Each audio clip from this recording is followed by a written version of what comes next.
Bismillahirrahmanirrahim. Bismillahirrahmanirrahim. Assalamualaikum warahmatullahi wabarakatuh. Alhamdulillah hamdan katsiran thayyiban mubarakan fi. Allahumma shalli wa sallim ala Muhammadin wa ala alihi wa ashabihi wa man tabi'ahum bi ihsan ila yaumiddin. Ya ayyuhalladzina amanu taqullaha haqqa tuqatih wa la tamutunna illa wa antum muslimun. Ya ayuhan nasu taqu rabbakum alladzi khalaqakum min nafsin wahidah wa khalaqa minha zawjaha wa batha minhuma rijalan katsiran wa nisaa'a wattaqullaha alladzi tasaaluna bihi wal arham innallaha kana 'alaikum raqiba. Sahabat yang insyaallah dirahmati Allah Subhanahu wa taala.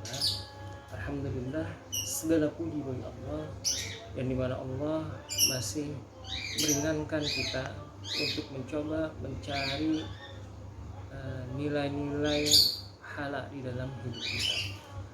Ada fenomena menarik untuk saat ini yang dimana banyaknya atau bermunculannya orang-orang yang sebagai ahlul Quran atau ahli-ahli Quran, yaitu dimana banyak bermunculannya para penghafal Al-Quran.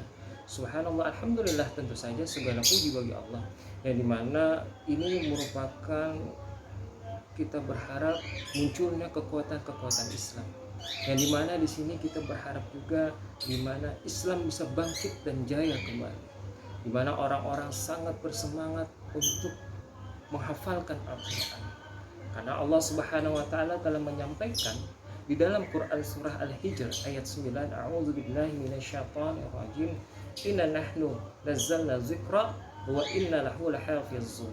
Kata Allah Subhanahu wa taala, sesungguhnya kamilah yang menurunkan Al-Quran dan kami juga yang akan menjaga atau memeliharanya. Ini merupakan sesuatu yang sangat luar biasa, di mana Al-Quran, subhanallah, ya, Masya Allah, Al-Quran ini Allah yang menurunkan, Allah sendiri yang menjaganya. Lewat apa Allah menjaganya?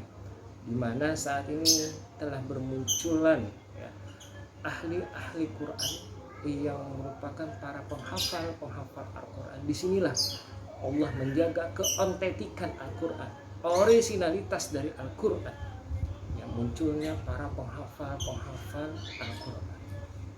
Dalam sebuah hadis dari Anas bin Malik radhiyallahu ta'ala anhu, Nabi sallallahu alaihi wasallam pernah bersabda, inna lillahi ahliya minan nas, qalu ya Rasulullah man hum, ya, hum ahlul Quran ahlulillahi wa khassatuh. Sesungguhnya Allah memiliki keluarga yang terdiri dari golongan manusia di muka bumi ini, kata Allah Subhanahu wa taala melalui hadis Nabi baginda Muhammad sallallahu alaihi wasallam. Kemudian para sahabat bertanya, siapa mereka ya Rasulullah? Nah, sahabat bertanya kepada Rasulullah sallallahu alaihi wasallam, mereka ialah ahlul Quran. Mereka adalah ahlul Quran, yaitu orang yang membaca Al-Quran, menghafalkan Al-Quran, kemudian mengamalkan Al-Quran dalam kehidupannya sehari-hari.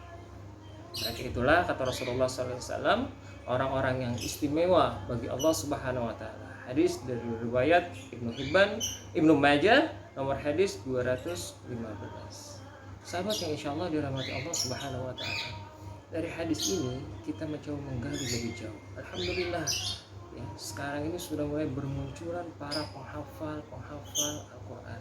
Contohnya saja kita pun ya sudah mulai mendirikan rumah tahfiz Iqra Bait Al-Hufaz, yang dimana alhamdulillah antusiasme masyarakat sekitar dalam mengikuti program penghafal Al-Quran ini sangat luar biasa dan patut diacukan jempol. Tapi tidak cukup sebenarnya sampai di situ. Dalam hadis tadi Nabi SAW menyampaikan 3 yang disebut sebagai keluarga Allah di muka bumi ini. Yang pertama, mereka membaca Al-Quran, yang kemudian menghafalkan Al-Quran tersebut, dan yang ketiga ini yang penting, tidak kalah penting, setelah menghafalkan tidak hanya sekedar menghafal, tapi mengamalkan ajaran atau kandungan yang ada di dalam Al-Quran tersebut. Ini yang coba kita sampaikan kepada santri-santri kita. Setelah kita menghafalkan, kita coba memberikan penjelasan kepada mereka, artinya, maknanya, penerapannya di dalam kehidupan sehari-hari. Bukan hanya sekedar menghafal saja, tapi kita sudah sangat bersyukur ada yang menghafalkan Al-Quran, semangat girahnya untuk menghafalkan Al-Quran sangat tinggi. Tapi tidak cukup sampai di situ. Bagaimana kita sebagai seorang pengajar mencoba mengajarkan agar santri-santri kita, bahkan diri kita sendiri pun, mengamalkan isi kandungan dari ayat-ayat yang kita hafalkan. Karena para penghafal Al-Quran, para hafiz Al-Quran ini merupakan orang-orang yang terpilih pastinya, merupakan orang-orang yang terbaik hingga Allah pilih menjadi keluarga Allah dari golongan manusia yang ada di muka bumi ini. Tidak semua orang menjadi keluarganya Allah, tentu akan memiliki keistimewaan tersendiri menjadi seorang keluarga Allah. Mereka adalah orang-orang istimewa, kata Rasulullah SAW. Tugas kita sekarang bagaimana kita mampu menerapkan isi kandungan dari apa yang kita baca dan kita hafal tadi. Munculnya fenomena bertumbuhan rumah-rumah tahfiz, pondok-pondok tahfiz itu memberikan semangat yang baik bagi kita sebagai seorang muslim, bagi anak-anak kita. Tapi kita berharap dengan munculnya itu juga muncul juga pribadi-pribadi yang baik, pribadi yang menunjukkan seorang muslim sejati loh seperti ini. Karena Al-Quran itu sangat indah. Allah sendiri yang menurunkan, Allah sendiri yang menjaganya. Melalui tadi dijaga oleh para penghafal Al-Quran. Dalam sebuah riwayat yang lain, Nabi SAW menyampaikan, diriwayatkan dari Ummul Mukminin Aisyah radhiyallahu taala anha, Nabi SAW bersabda bahwa orang-orang sebagai orang yang membaca Al-Quran kemudian dia menghafalkannya, maka dia bersama para malaikat. Hadis riwayat Imam Bukhari, nomor hadis 4653. Sangat luar biasa ya. Seorang menghafal Al-Quran itu, jikalau benar niatnya, lurus niatnya, bagaimana dia menjaga agar Al-Quran ini tetap terjaga, tetap mulia, maka dia bersama malaikat bersama dia. Bahkan di riwayat lain juga banyak kita pernah mendengar bahwa seorang penghafal Al-Quran nanti di yaumil akhir, Allah akan berikan kemuliaan mahkota kepada dia. Kedudukannya akan lebih mulia. Orang tua dari penghafal Al-Quran akan diberikan 2 jubah kemuliaan. Tentunya ini menjadi semangat dan motivasi bagi kita dan anak-anak kita untuk menjadi para penghafal Al-Quran.